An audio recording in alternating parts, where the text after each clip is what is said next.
Hi hello నమస్తే welcome to our channel సునీనవి. మరొక వీడియోతో మళ్ళీ మీ ముందుకు వచ్చేసాను, మీ సునీనవి.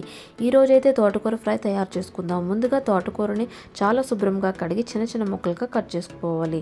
తోటకూర ఫ్రైకి ఒక ఉల్లిపాయ, 4 పచ్చిమిరపకాయలు చిన్న చిన్న ముక్కలుగా కట్ చేసుకుని పక్కన పెట్టుకుని స్టవ్ వెలిగించి ఒక పాత్ర పెట్టి ఆ పాత్రలో కొంచెం ఆయిల్ పోసుకుని ఆయిల్ వేడెక్కిన తర్వాత ఉల్లిపాయ ముక్కలు, పచ్చిమిరపకాయ ముక్కలు వేసి అవి వేగిన తర్వాత దానిలో కొంచెం జీలకర్ర, వెల్లుల్లిపాయలు, ఆవాలు, ఎండుమిరపకాయలు, కరివేపాకు, పచ్చిశనగపప్పు వేసి వేయించుకోవాలి.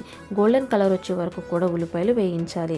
తోటకూరని చాలా శుభ్రంగా కడగాలండి. ఇసుక కొంచెం నీసు వాసన కూడా వస్తుంది, అది పోయే వరకు కడగాలి. ఒక 5-6 టైమ్స్ వాటర్తో కడిగి మళ్ళీ కొంచెం సాల్ట్ కూడా వేసి దాన్ని సాల్ట్ వాటర్తో కూడా ఒకసారి కడగాలండి. అది మాత్రం మర్చిపోవద్దు ఎవరు. గోల్డెన్ కలర్ వచ్చి వేగినాయండి. దానిలోనే ఇప్పుడు తోటకూర కట్ చేసుకున్నవి వేసేసుకున్నాను. ఇలా వేసుకున్న దాన్ని ఒకసారి గెరటితోటి అటు ఇటు మెదుపుకుని మూత పెట్టి ఆవిరితో మగ్గనివ్వాలి. తోటకూర ఫ్రై ఆరోగ్యానికి ఎంత మంచిదో అన్నది మీ అందరికీ తెలిసిన విషయమే. మరి ఒకసారి ఈ విధంగా ఒకసారి ట్రై చేయండి. మీకు ఏ విధంగా వచ్చిందో అనేది నా కామెంట్ బాక్స్లో కూడా కామెంట్ చేయండి. ఇదిగోండి మగ్గిపోయింది.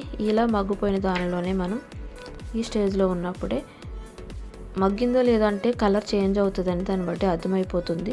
దానిలో కొంచెం సాల్ట్, కొంచెం పసుపు, కొంచెం కారం వేసి గెరటితో చక్కగా అంతా పట్టేలాగా మెదుపుకుని ఇప్పుడైతే మూత పెట్టొద్దండి.